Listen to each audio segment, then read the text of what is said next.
Hello students. Electrochemistry की आज हमारी फोर्थ क्लास है। इससे पहले हम इलेक्ट्रोकेमिस्ट्री में चालकत्व, विशिष्ट चालकता, मोलर चालकता, तुल्यांकी चालकता और इनका जो प्रैक्टिकल डिटर्मिनेशन है लैब में अपन कैसे कि मोलर या तुल्यांकी चालकता या विशिष्ट चालकता का निर्धारण कर सकते थे, ये सब अपन देख चुके हैं।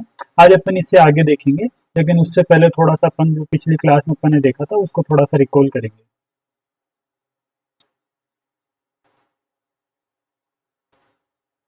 ठीक है। पिछली क्लास में हमने क्या देखा था, हमारी जो लास्ट क्लास थी थर्ड क्लास, उसमें ये देखा था कि तुल्यांकी चालकता या फिर चालकत्व, विशेष चालकता का निर्धारण अपन लेब में किसकी सहायता से करते हैं? व्हीट स्टोन सेतु की सहायता से। व्हीट स्टोन सेतु ना, ठीक है। इस तरह का अपन ने एक सेटअप तैयार किया था कि ये अपना एक सेटअप है व्हीट स्टोन ब्रिज का, इस टाइप से।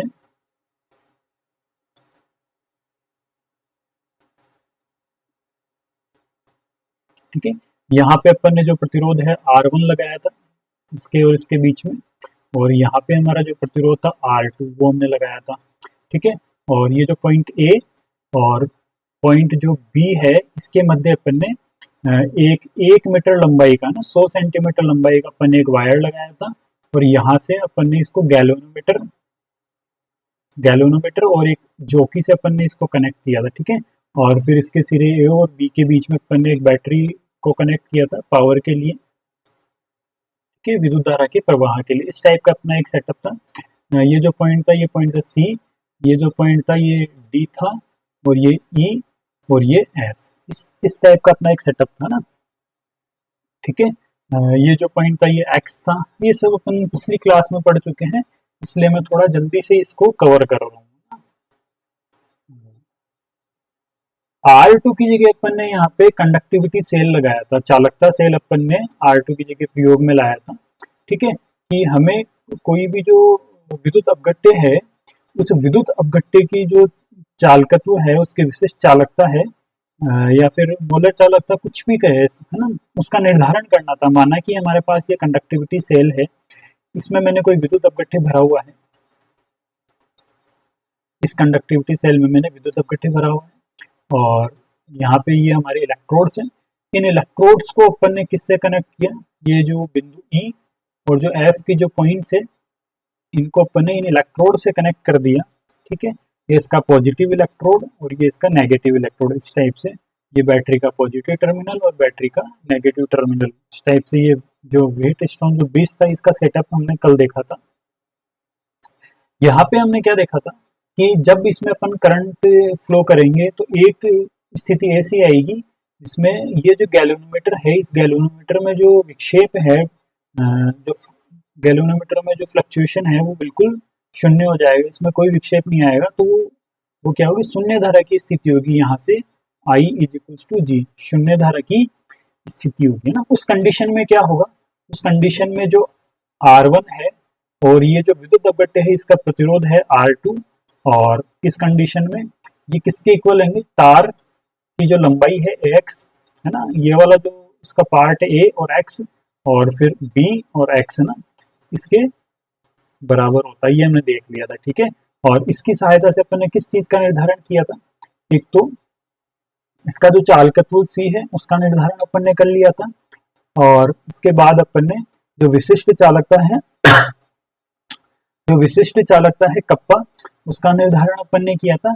उसके बाद तुल्यांकी चालकता या फिर जो मोलर चालकता है उसका भी निर्धारण अपन इसकी सहायता से कर सकते हैं। ठीक है। इतना हो गया था।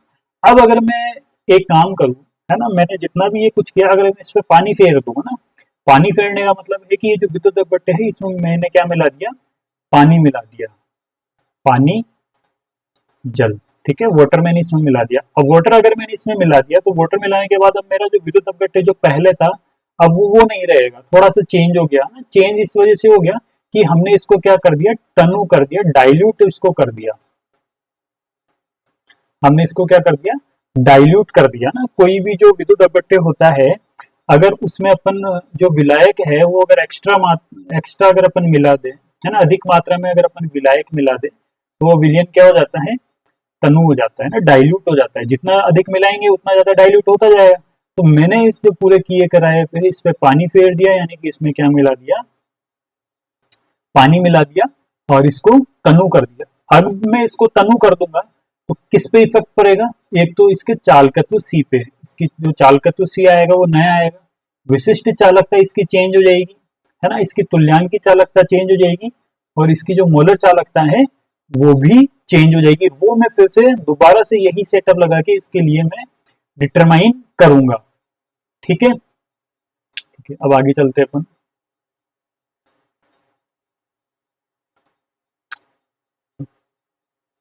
Effect of dilution. मेरे पास ये कंडक्टिविटी सेल है ना, जो मैंने अभी व्हीटस्टोन सेतु के साथ में जो सेल लगाया था सेम वही सेल है। इसमें कोई विद्युत अपघट्य भरा हुआ है, कोई भी विद्युत अपघट्य मैंने यहाँ पे काम में ले लिया। मान लो मैंने एसिटिक एसिड लिया यहाँ पे, है ना, एसिटिक एसिड माना कि मैंने ले रखा है, ये इसका पॉजिटिव इलेक्ट्रोड और ये इसका नेगेटिव इलेक्ट्रोड, इसको मैंने एक बैटरी से कनेक्ट कर रखा है। ठीक है, बैटरी से कनेक्ट कर दिया, ये हमारा जो सेल है वो तैयार हो गया। अब इसमें क्या है कि मैंने एसिटिक एसिड जो है पानी में डिजोल्व कर रखा है, पानी में घोल रखा है। अगर मैं ये जो विद्युत अपघट्य मेरा जो है, इस विद्युत अपघट्य में मैं और ज्यादा पानी अगर इसमें ऐड कर दूं, है ना, और ज्यादा जल अगर मैं इसमें मिला दूं, तो इसका मतलब है कि इसका जो लेवल है वो यहाँ तक आ जाएगा, इसका लेवल यहाँ तक आ जाएगा। लेकिन इसमें जो घुला हुआ एसिटिक एसिड है वो तो उतना ही रहेगा, है ना, एसिटिक एसिड उतना ही रहेगा। बड़ा क्या है, सिर्फ पानी या जल बड़ा है, विलायक बड़ा है। तो इस स्थिति को अपन क्या कहते हैं, तनु करना।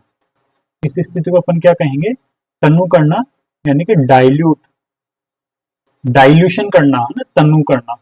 अब हमने इसमें पानी तो मिला दिया, है ना, विलायक की मात्रा तो हमने इसके अंदर बढ़ा दी। विलायक की मात्रा बढ़ाने पे या फिर इसको तनु करने पे इसकी जो इसका जो चालकत्व है, कंडक्टेंस है, उस पे क्या इफेक्ट पड़ता है, क्या ये बढ़ती है या फिर ये घटती है। ठीक है, एक चीज तो अपन इसकी स्टडी करेंगे। दूसरा हम क्या देखेंगे कि इसकी जो विशिष्ट चालकता है कप्पा, उस पे क्या इफेक्ट पड़ेगा डाइल्यूशन करने के बाद। ठीक है, एक चीज ये हो गई हमारे पास। तीसरा, इसकी मोलर चालकता पे क्या इफेक्ट पड़ेगा, इसकी मोलर चालकता पे क्या इफेक्ट पड़ेगा, क्या मोलर चालकता इंक्रीज होगी या फिर ये डिक्रीज होगी। चौथा, तुल्यांक की चालकता पे क्या इफेक्ट पड़ेगा। इन सब चीजों की अपन स्टडी करेंगे आज के टॉपिक में। हमारा टॉपिक यही है कि चालकत्व, विशिष्ट चालकता, मोलर चालकता और तुल्यांक की चालकता पे डाइल्यूशन का क्या इफेक्ट है, तनुता का क्या प्रभाव पड़ता है ना, तनुता का क्या प्रभाव पड़ता है। तनुता को हम दो तरह से अपन देख सकते हैं। पहला तो मैंने क्या किया, जैसे मान लो इसमें एक विद्युत अपघट्य घुला हुआ है, इसमें एक विद्युत अपघट्य घुला हुआ है एसिटिक एसिड। ठीक है, ये तो सेम है, पर मैंने इसमें क्या मिला दिया, जल एक्स्ट्रा मिला दिया, तो भी ये डाइल्यूट हो गया, तो भी ये डाइल्यूट हो गया। अगर मैं ऐसा नहीं करके मान लूं इसके जैसा ही मैंने एक दूसरा सेल यहाँ पे ले लिया, दूसरा सेल मैंने यहाँ पे ले लिया ना, विलायक की मात्रा मैंने उतनी ही रखी जितनी इसमें थी, जितनी इसमें थी, लेकिन इसमें जो एसिटिक एसिड है उसकी मात्रा मैंने घटा दी, एसिटिक एसिड की मात्रा मैंने घटा दी। तो इस स्थिति को भी अपन क्या कहेंगे, तनु विलयन, है ना। इसके कंपैरिजन में ये वाला जो विलयन है वो क्या होगा, तनु, क्योंकि इसमें घुली हुई जो एसिटिक एसिड की जो मात्रा है, विद्युत अपघट्य की जो मात्रा है, वो इस वाले विलयन की तुलना में कम है। तो तनु अपन इसको दो टाइप से कर सकते हैं, एक तो विलायक की मात्रा को बढ़ा के, दूसरा जो विलय है, विद्युत अपघट्य का जो सोर्स विलय है उसकी मात्रा को कम करके, दो तरीके से अपन इसको तनु कर सकते हैं, इसको डाइल्यूट कर सकते हैं। ठीक है, तनु कर दिया मैंने। अब तनु करने के बाद ये जो चार जो चालकताएं हैं, एक तो चालकत्व, विशिष्ट चालकता, मोलर चालकता, तुल्यांक की चालकता पे क्या इफेक्ट होता है वो बारी बारी से अपन यहाँ पे देखेंगे। सबसे पहले हम देखेंगे कि चालकत्व पे क्या इफेक्ट पड़ता है तनुता का। ठीक है, तनुता बढ़ाने पे क्या होता है, आयनन या वियोजन की मात्रा बढ़ जाती है ना। इसके बारे में आप लगभग जानते ही होंगे कि आयनन क्या होता है और वियोजन क्या होता है। वियोजन की मात्रा बढ़ने पे चालकत्व का जो मान है, कंडक्टेंस का जो मान है वो क्या होता है, या तो बढ़ेगा या फिर घटेगा, है ना। या जो ब्लैंक है इसमें दो चीजें आ सकती है कि या तो ये बढ़ जाता है या फिर ये घट जाता है। दो चीजें अपन यहाँ पे देख सकते हैं, और होगा क्या वो भी देखेंगे। कि मान लो मेरे पास है ना एक दुर्बल विद्युत अपव्यय है, दुर्बल विद्युत अपव्यय है ना, कोई सा भी मैं ले सकता हूं।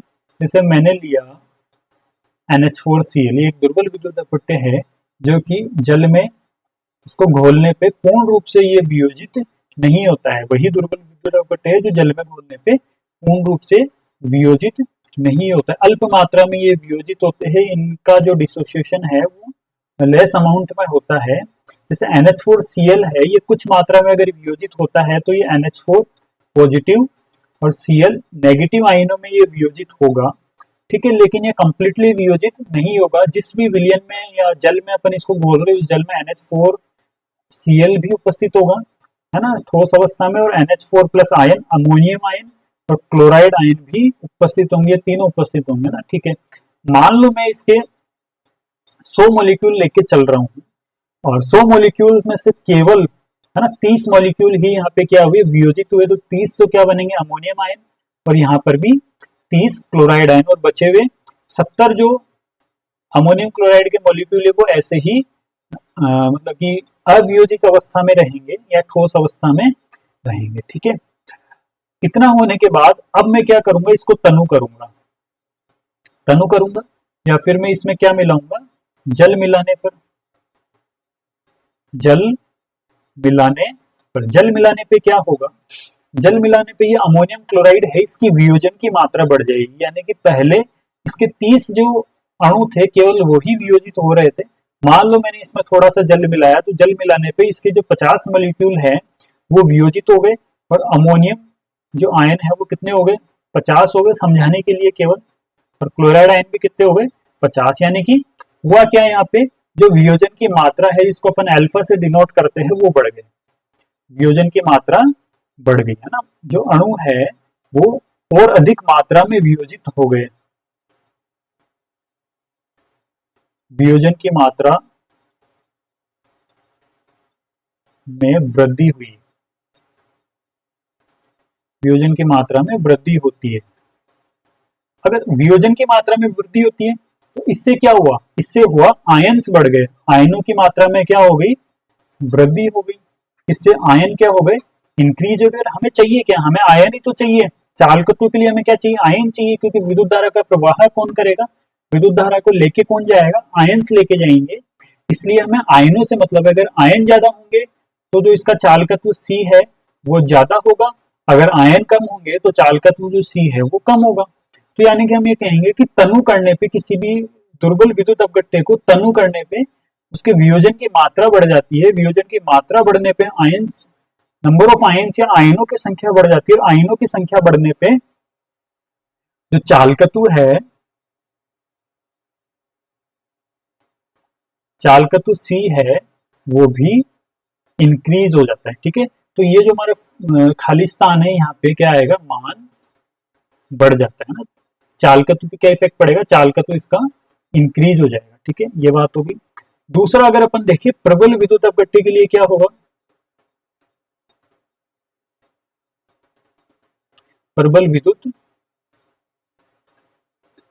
अपघट्य, देखो प्रबल जो विद्युत अपघट्य होता है, जैसे कि NaCl है या फिर HCl है, ये सभी पहले से आयनित अवस्था में रहते हैं। ये पॉजिटिव आयन और नेगेटिव आयन के रूप में रहेगा, H प्लस और Cl माइनस के रूप में रहेगा, यानी कि ये पहले से आयनित अवस्था में रहते हैं। जब अपन इसको, इनका विलयन अपन तैयार करते हैं, इनका विद्युत अपघट्य जब अपन तैयार करते हैं, तो उस विद्युत अपघट्य में ये 100% आयनित अवस्था में रहते हैं। जैसे मान लो NaCl है, अगर मैं इसको जल में घोलूंगा तो ये Na प्लस और Cl माइनस आयनों में आयनित हो जाएंगे, ठीक है। ये पहले से आयनित अवस्था में रहेंगे। अब अगर ये पहले से 100% आयनित है, 100 मॉलिक्यूल अगर NaCl के है और 100 के 100 अगर आयनित अवस्था में है, तो अगर मैं इसमें और ज्यादा अगर मैं जल मिलाऊंगा या विलायक मिलाऊंगा, यानी कि मैं इसको तनु कर रहा हूँ, है ना, इसको मैं क्या कर रहा हूँ, तनु करने पे क्या इफेक्ट पड़ेगा, तनु करने पे आयनन की मात्रा पे तो कोई इफेक्ट ही नहीं पड़ेगा, क्योंकि ये ऑलरेडी 100% आयनित अवस्था में है।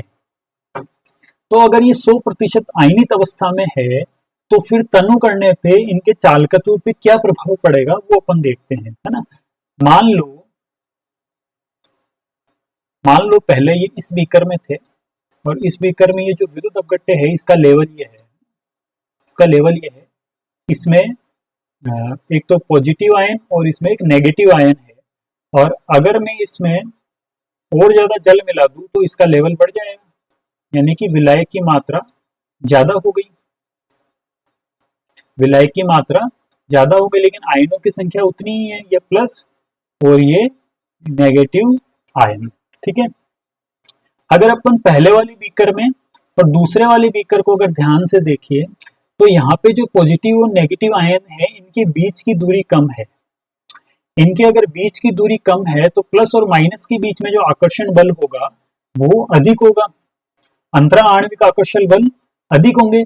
लेकिन अगर मैं इसमें और ज्यादा जल मिला देता हूं और ये तनु हो जाता है, तो उस स्थिति में जो पॉजिटिव और जो नेगेटिव आयन है वो दूर दूर हो जाएंगे, और दूर दूर होने से इनके अंतरा आणविक आकर्षण बलों के जो मान है उनमें कमी आती है, ठीक है, अंतरा आणविक आकर्षण बलों के मान में कमी आती है। तो प्रबल विद्युत अपघट्य के लिए अपन क्या कहेंगे कि जो अंतरा आणविक आकर्षण बल कम हो जाते हैं। अगर अंतरा आणविक आकर्षण बल कम होते हैं तो इससे क्या प्रभाव पड़ेगा, चालकत्व को कैसे रिलेट करेंगे इससे, तो देखो, है ना, चालकत्व अपन ने जब स्टार्टिंग में पढ़ा था तो हमने ये कहा था कि विद्युत धारा जो ले जाने की जो क्षमता है वही क्या है, चालकत्व, कि विद्युत का प्रवाह आयनों से होता है, और आयन अगर विद्युत का जो प्रवाह है वो इजीली अगर कर पा रहे हैं, है ना, इजीली अगर कर पा रहे हैं, कोई प्रतिरोध नहीं है या प्रतिरोध कम है, तो उसका जो चालकत्व है वो क्या होगा, ज्यादा होगा, है ना। तो मान लो कि यहाँ पे प्लस और माइनस के बीच में आकर्षण बल ज्यादा था, अंतरा आणविक आकर्षण बल ज्यादा है, इसलिए आयंस जो है वो मूव इजीली नहीं कर सकते, है ना, एक स्थान से दूसरी जगह आसानी से नहीं जा पाएंगे। मान लो ये नेगेटिव आयन अगर जाना चाह रहा है तो पॉजिटिव आयन इसको पीछे की तरफ खींचेगा, ठीक है। तो इस स्थिति में यहाँ पे विद्युत का प्रवाह है वो इजीली नहीं होगा, तो इसका जो चालकत्व है C वो कम होगा। लेकिन अगर इनके अंतरा आणविक आकर्षण बलों में अगर कमी आ जाती है ना, पॉजिटिव और नेगेटिव अगर दूर दूर हो गए, तो पहले की तुलना में ये ज्यादा आसानी से विद्युत का प्रवाह है कर सकते, इसकी तुलना में ना, इसके इन दोनों की तुलना कर रहे हैं, इसकी तुलना में ये ज्यादा आसानी से विद्युत का अगर प्रवाह कर सकते हैं, तो हम ये कहेंगे कि इनका जो चालकत्व है वो क्या हो जाता है, बढ़ जाता है ना। तो चालकत्व इस स्थिति में भी क्या होगा, इंक्रीज होगा। तो अपन क्या कहेंगे, चाहे विद्युत अपघट्य दुर्बल हो चाहे विद्युत अपघट्य प्रबल हो, दोनों ही स्थिति में तनुता बढ़ाने पे जो चालकत्व C है उसका मान बढ़ जाए, ठीक है। ओके,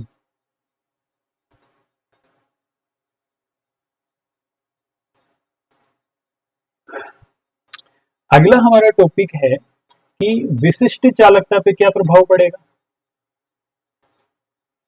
विशिष्ट चालकता पे तनुता का क्या प्रभाव पड़ेगा।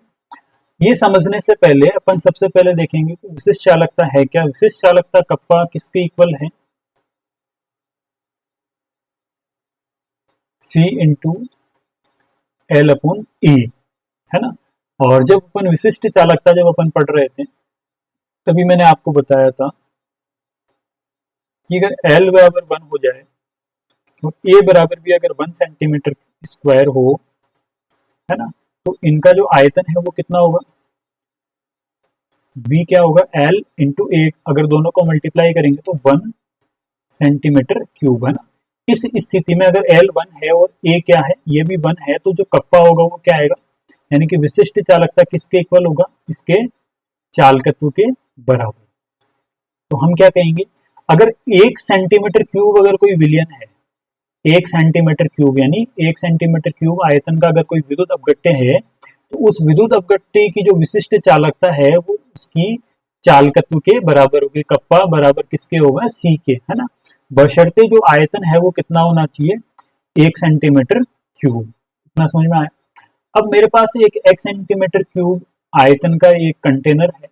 इसकी जो दीवारें हैं इसको मैंने इलेक्ट्रोड मान के रखा है कि ये जो दीवार है ये एक इलेक्ट्रोड का काम करेगी, और इसकी ये जो दूसरी वाली दीवार है ये भी क्या करेगी, ये वाली जो दीवार है इसकी जो वॉल है ये भी इलेक्ट्रोड का काम करेगी, ठीक है। और इनके बीच में, दोनों इलेक्ट्रोड्स के बीच में क्या भरा हुआ है, एक विद्युत अपघट्य भरा हुआ है। क्योंकि ये जो ब्लॉक है, इस ब्लॉक की ये वाली जो लेंथ है वो 1 सेंटीमीटर है, ये वाली जो लेंथ है ये भी क्या है, 1 सेंटीमीटर है, और ये वाली जो लेंथ है ये भी क्या है, 1 सेंटीमीटर। तो कुल मिला के ये कहूंगा कि 1 सेंटीमीटर भुजा वाला या 1 सेंटीमीटर साइड वाला ये घन है, क्यूब है, तो इसका जो आयतन कितना होगा, 1 इंटू 1 इंटू 1 यानी कि 1 सेंटीमीटर क्यूब। ये सब मैंने पहले भी आपको बताया था, है ना। तो ये 1 सेंटीमीटर क्यूब आयतन का एक घन है जिसके बीच में यहाँ पे हमने क्या भरा हुआ है, विद्युत अपघट्य भरा हुआ है। तो अगर इसका आयतन 1 सेंटीमीटर क्यूब है तो इसमें जो विद्युत अपघट्य जो भरा जाएगा उसका आयतन भी कितना होगा, 1 सेंटीमीटर क्यूब। यानी कि हम कहेंगे कि इसमें सिर्फ 1 सेंटीमीटर क्यूब विद्युत अपघट्य ही भरा जा सकता है। क्योंकि अगर ये इसकी तीनों भुजाएं अगर 1 सेंटीमीटर है ना, उस स्थिति में इसकी जो विशिष्ट चालकता होगी कप्पा वो किसके इक्वल होगी, इसके चालकत्व सी के बराबर होगा, है ना, ठीक है। इसमें विद्युत अपघट्य भरा हुआ 1 सेंटीमीटर क्यूब, इस 1 सेंटीमीटर क्यूब यानी V बराबर 1 आयतन विद्युत अपघट्य के लिए जो विशिष्ट चालकता है वो इसके चालकत्व सी के बराबर होगी। इतना समझ में आया। अब अपन इसको थोड़ा सा आगे प्रोसेस करते हैं। आगे इसको इस तरह से प्रोसेस करेंगे कि इसको तनु करेंगे, अपन क्या करेंगे, इसको तनु डाइल्यूट करेंगे। डाइल्यूट करने के लिए विद्युत अपघट्य में अपन विलायक मिलाएंगे, और विलायक अपन यहाँ पे जल लेके चल रहे हैं। अगर मैं इसको तनु करूंगा तो इसका आयतन जो है वो बढ़ेगा, V से 2 होगा, 3 होगा या 4 सेंटीमीटर क्यूब होगा, कुछ भी हो सकता है ना। समझने के लिए मैं मान के चल रहा हूँ कि पहले अगर मैं 1 सेंटीमीटर क्यूब आयतन का ब्लॉक लेके चल रहा था, ठीक है, ये कंटेनर है,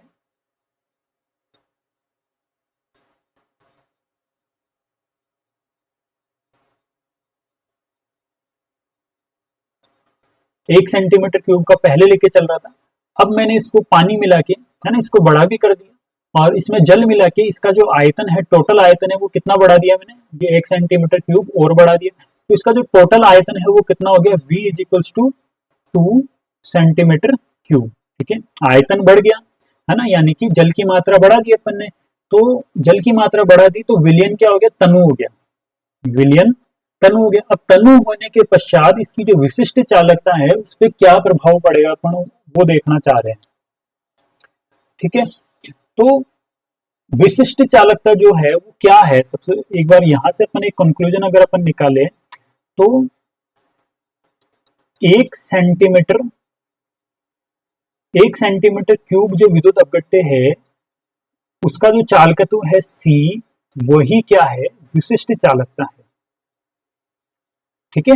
यानी कि विशिष्ट चालकता को अपन किससे रिलेट कर रहे हैं, 1 सेंटीमीटर क्यूब विद्युत अपघट्य से। अगर 1 सेंटीमीटर क्यूब विद्युत अपघट्य है तो उसका जो चालकत्व C है वही क्या है, विशिष्ट चालकता है ना। यहाँ पे 1 सेंटीमीटर क्यूब विद्युत अपघट्य था।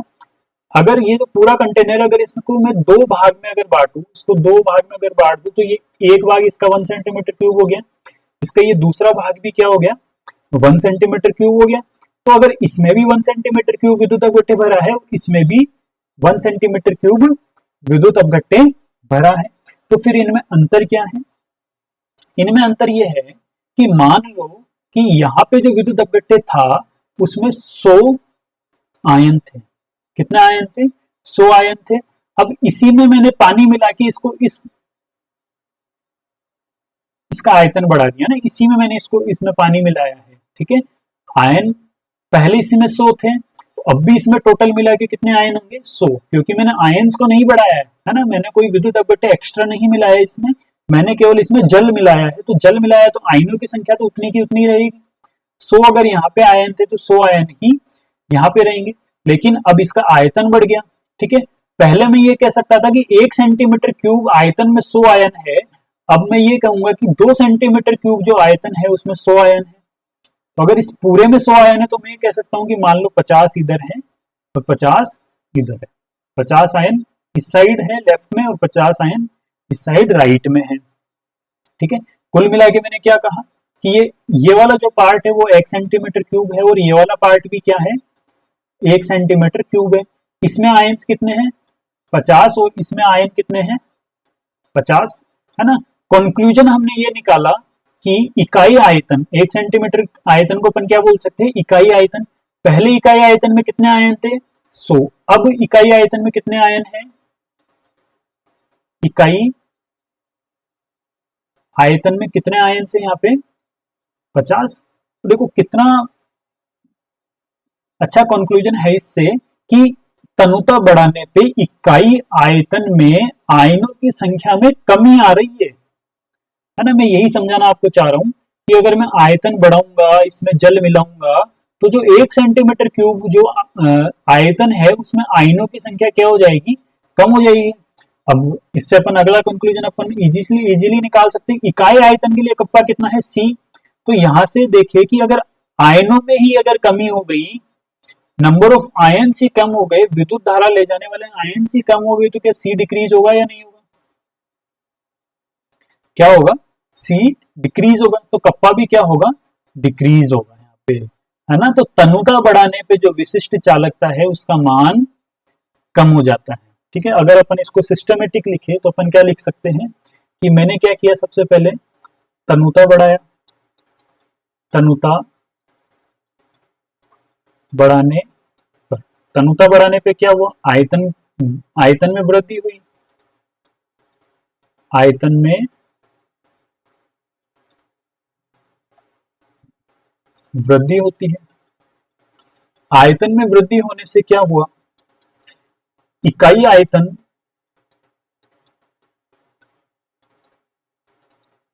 इकाई आयतन मतलब 1 सेंटीमीटर क्यूब आयतन में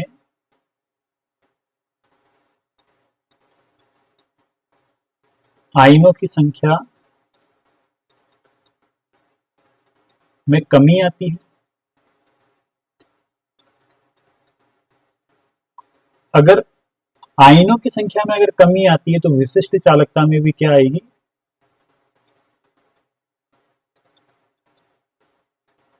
विशिष्ट चालकता में भी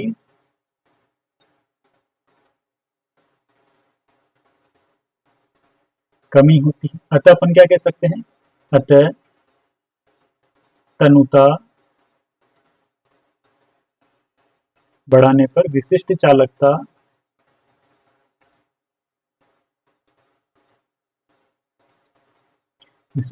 जो कप्पा है वो कम हो जाता है ना, विशिष्ट चालकता में कमी आती है ना। इसको मैंने बहुत डिटेल में समझाने की कोशिश करी है। मैं चाहता तो सिर्फ ये लिख के छोड़ देता कि 1 सेंटीमीटर क्यूब जो आयतन है उसमें आयनों की संख्या में कमी आती है, लेकिन मैंने कोशिश करी है कि मैं आपको ये पूरा समझाऊं कि आयन्स किस प्रकार से कम हो रहे हैं। ठीक है, विशिष्ट चालकता हमने देख लिया। इसके बाद मोलर और तुल्यांक की चालकता की अपन बात करेंगे।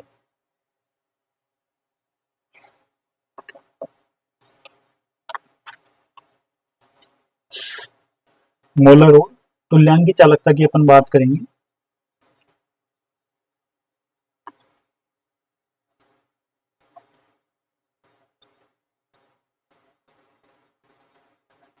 ठीक है, मान लो कि हमने ये पढ़ा हुआ है कि मोलर या जो तुल्यांक की चालकता है वो किसके बराबर होगा, कप्पा इंटू के आयतन के बराबर होता है। कप्पा और आयतन के मल्टीप्लीकेशन के बराबर होगा, यानी कि विशिष्ट चालकता और जो भी अपन आयतन लेके चल रहे हैं जिसमें 1 मोल विद्युत अपघट्य घुला हुआ है ना, उसका आयतन अपन यहाँ पे लेके चलते हैं, तो इन दोनों के गुणन के बराबर क्या आएगा, या तो मोलर चालकता या फिर तुल्यांक की चालकता। ठीक है, अगर अपने को देखना है तनुता का प्रभाव किस पे, मोलर या तुल्यांक की चालकता पे, तो हमें ये देखना पड़ेगा कि तनुता बढ़ाने पे कप्पा पे क्या प्रभाव पड़ रहा है और तनुता बढ़ाने पे आयतन पे क्या प्रभाव पड़ रहा है। क्योंकि ओवरऑल क्या है कि जो मोलर या जो तुल्यांक की चालकता है वो किस पे निर्भर कर रही है, एक तो कप्पा पे और एक आयतन पे। ठीक है, तो हमें अगर तनुता का प्रभाव अगर देखना है तो हमें ये देखना पड़ेगा कि कप्पा पे तनुता का प्रभाव क्या है और आयतन पे तनुता का क्या प्रभाव पड़ता है। ठीक है, तो अपन इन दोनों की स्टडी करते हैं। पहले अपन देखेंगे कप्पा पे, फिर अपन देखेंगे आयतन पे क्या प्रभाव पड़ता है ना। कप्पा क्या है, कप्पा है विशिष्ट चालकता और V क्या है, आयतन। V आयतन है। देखो अभी जस्ट अपन ने देखा कि तनुता बढ़ाने पे क्या होता है, तनुता बढ़ाने पर 1 सेंटीमीटर क्यूब आयतन में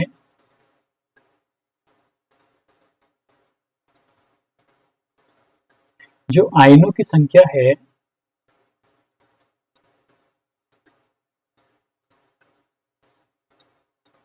आयनों की संख्या में कमी आती है।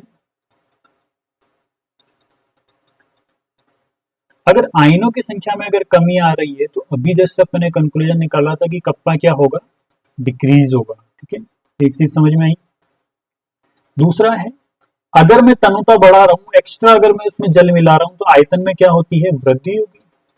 सीधी सी बात है, आयतन में वृद्धि होती है, यानी कि अपन लिख सकते हैं V इंक्रीज होता है।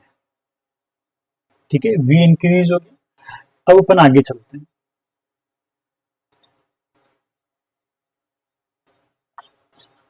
वापस से उसी स्थिति पे आते हैं कि हमारे पास तुल्यांकीय जो मोलर चालकता है वो किसके बराबर है, कप्पा इनटू जो आयतन है उसके बराबर।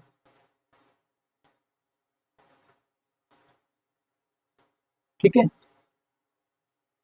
अगर मुझे तनुता का प्रभाव किस पे देखना है, तुल्यांकी या मोलर चालकता पे देखना है, तो मुझे कप्पा और V का प्रभाव देखना पड़ेगा।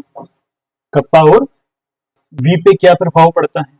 ठीक है, इससे पहले मैंने क्या देखा, कप्पा तनुता बढ़ाने पे क्या होता है, कप्पा यानी कि विशिष्ट चालकता है वो कम होती है। अगर विशिष्ट चालकता कप्पा कम होता है तो तुल्यांकी चालकता भी क्या होगी,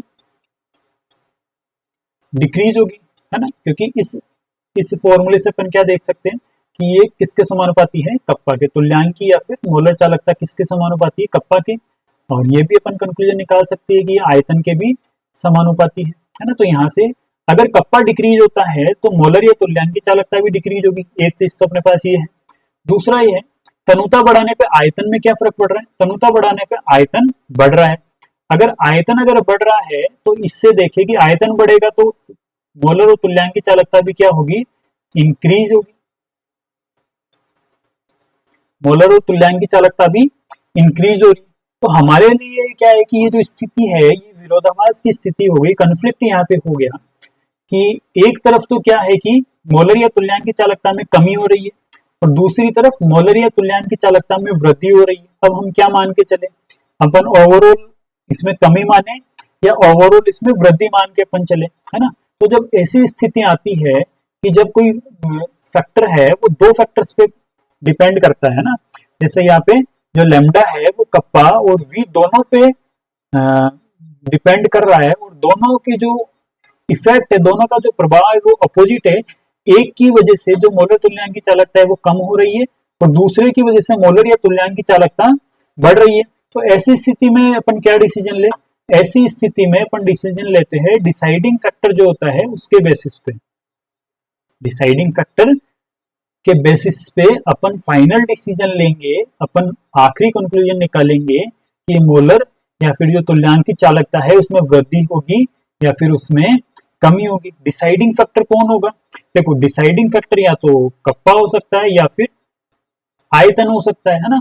अगर मान लो डिसाइडिंग फैक्टर अगर कप्पा है ना, कप्पा मोलर या तुल्यांकी चालकता को अगर कंट्रोल कर रहा है ना, तो कप्पा डिक्रीज होने पे मोलर या तुल्यांकी चालकता में ओवरऑल फाइनल रूप से इसमें कमी होनी चाहिए। लेकिन मान लो अगर आयतन अगर डिसाइडिंग फैक्टर है ना, आयतन क्या है, डिसाइडिंग फैक्टर है तो उस स्थिति में आयतन बढ़ने पे मोलर या तुल्यांक चालकता में क्या होनी चाहिए, वृद्धि होनी चाहिए, है ना। तो अपन यहाँ जो ये जो स्थिति है, इस स्थिति में जो डिसाइडिंग फैक्टर होता है वो होता है आयतन, है ना। आयतन क्या होता है, डिसाइडिंग फैक्टर होता है। अपन कैसे कहेंगे कि डिसाइडिंग फैक्टर है, क्योंकि आयतन में जो वृद्धि है, आयतन में यहाँ जो वृद्धि हो रही है, आयतन में वृद्धि जो विशिष्ट चालकता है, विशिष्ट चालकता में कमी की तुलना में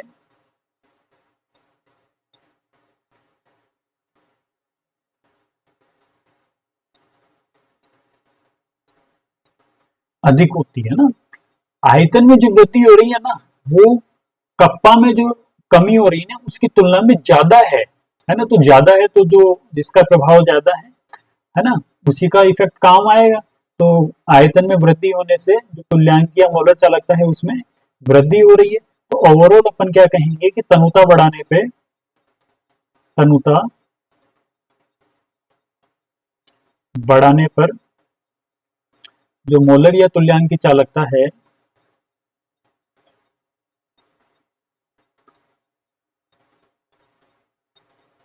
मोलर या तुल्यांक की चालकता में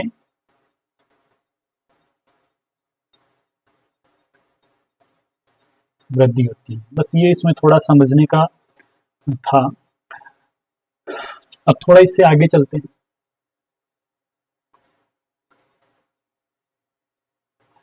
आगे अपन इसका ग्राफ देखेंगे कि मोलर या तुल्यांक की चालकता का तनुता के साथ क्या प्रभाव पड़ता है, ग्राफिकल रूप से देखेंगे ना। मान लो इसका जो वाई एक्सिस है ना, वाई एक्सिस पे मैं मोलर या फिर तुल्यांक की चालकता को लेके चल रहा हूँ, और ये जो एक्स एक्सिस है इस पे मैं कंसंट्रेशन को, कंसंट्रेशन का वर्गमूल है ना, स्क्वायर रूट ऑफ कंसंट्रेशन सांद्रता का वर्गमूल यहाँ पे मैं लेके चल रहा हूँ, ठीक है ना।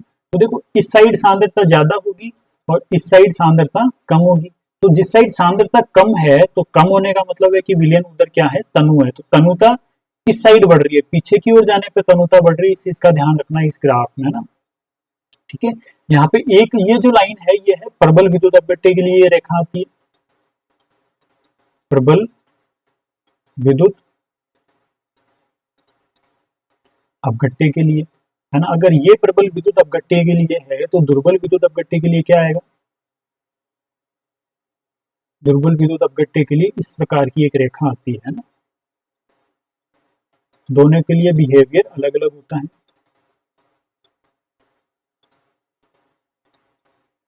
दोनों के लिए बिहेवियर अलग अलग होता है, ठीक है।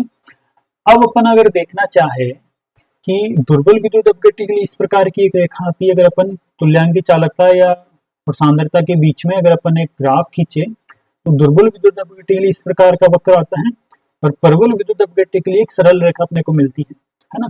अगर मैं देखूं, मान लो अगर मैं ये वाला पॉइंट लूं, है ना, ये वाला पॉइंट लूं, है ना, इस पॉइंट से अगर मैं इस साइड में जाऊं तो इधर मैंने क्या किया, तनुता बढ़ाई।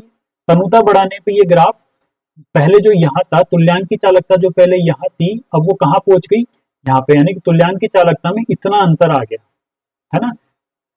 सांद्रता को यहाँ से यहाँ ले जाने में, सांद्रता को यहाँ से यहाँ तक ले जाने में, यहाँ तक तनु करने पर जो दुर्बल विद्युत अपघट्य है उसकी जो तुल्यांकी या जो मोलर चालकता है वो यहाँ से यहाँ पहुंच गई, ठीक है।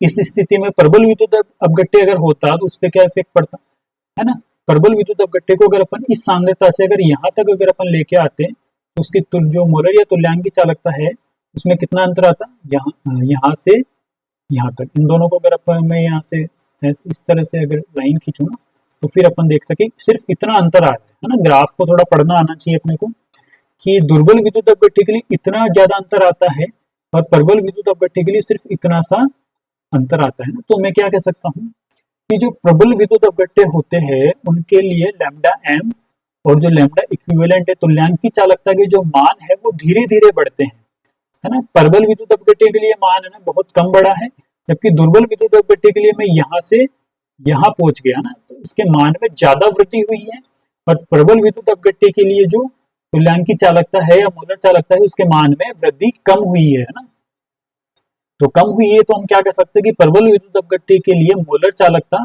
और जो तुल्यांकी चालकता है उनके मान धीरे धीरे बढ़ते हैं, लेकिन दुर्बल विद्युत अपघट्य के लिए लैम्डा एम और लैम्डा इक्विवेलेंट यानी तुल्यांकी चालकता का मान तनुता बढ़ाने पर तेजी से बढ़ता है। अगर अपन और ज्यादा इधर जाए है ना, अगर मैं मान लो यहाँ से यहाँ तक आता हूँ है ना, तो देखो यहाँ से इधर आने पे जो तुल्यांकी चालकता है वो यहाँ से यहाँ तक बढ़ गई है ना, तो यानी कि दुर्बल विद्युत अपघट्य के लिए बहुत तेजी से बढ़ती है ना, क्योंकि दुर्बल विद्युत अपघट्य के लिए क्या होता है, तनुता बढ़ाने पे जो वियोजन की मात्रा है, आयनन की मात्रा है वो इंक्रीज होती है, इसलिए जो एक तो ये फैक्टर हो गया, दूसरा आयतन के मान में तेजी से वृद्धि होती है, तो इसलिए जो है जो मोलर और तुल्यांकी चालकता है उनके मान दुर्बल विद्युत अपघट्य के लिए तेजी से बढ़ते हैं। अगर एक तनुता बढ़ाते बढ़ाते एक टाइम ऐसा आता है कि जब संपूर्ण जो विद्युत अपघट्य है वो पूर्ण रूप से वियोजित हो जाता है, तो इस स्थिति में और अधिक जल मिलाने पे क्या होगा, और अधिक जल मिलाने पे वियोजन बढ़ेगा नहीं, क्योंकि वियोजन पूरा का पूरा एक बार हो चुका है। तो उस स्थिति में मोलर और तुल्यांकी चालकता के मान में क्या होता है, कोई अंतर नहीं आता है, या फिर बहुत कम अंतर होता है, या तो अंतर आता ही नहीं है या फिर बहुत कम अंतर होता है। ये जो स्थिति है इस स्थिति को अपन कहते हैं, इस स्थिति में जो मोलर चालकता है, इस स्थिति में मोलर चालकता को अनंत तनुता पर अपन लेके चलते हैं कि अनंत तनुता पर मोलर चालकता कहलाती है ना, कि अपन ने उसको इतना डाइल्यूट कर दिया कि उसके बाद जो मोलर चालकता है उसमें कोई अंतर नहीं आ रहा है ना, तो वो स्थिति हमारे लिए अनंत तनुता की स्थिति होती है कि इसके बाद अपन ने इसको कितना ही डाइल्यूट कर लो, इसकी जो मोलर या तुल्यांकी चालकता है उसमें कोई अंतर नहीं आएगा, तो उस स्थिति को अपन क्या कहते हैं, उस स्थिति को अनंत तनुता कहते हैं। और अनंत तनुता पर जो मोलर चालकता है, मान लो ये मोलर चालकता है, और अगर इसको अनंत तनुता पर अगर अपने को लिखना है तो इसके ऊपर अपन क्या लगाएंगे, है ना, सुपर स्क्रिप्ट में अपन यहाँ पे अनंत का जो चिन्ह है, इन्फिनिटी का जो चिन्ह है वो लगा के चलते हैं, या फिर इसको इस तरह से भी अपन लिख सकते हैं, नॉट का साइन अपन लगा सकते हैं, तो इस स्थिति में इसको लैम्डा इन्फिनिटी और लैम्डा नॉट अपन कहते हैं अनंत तनुता की स्थिति में। तो आज अपन ने देखा चालकत्व सी पे, कप्पा पे, और जो मोलर चालकता है और तुल्यांकी चालकता है उन पे तनुता का क्या प्रभाव पड़ता है। ठीक है।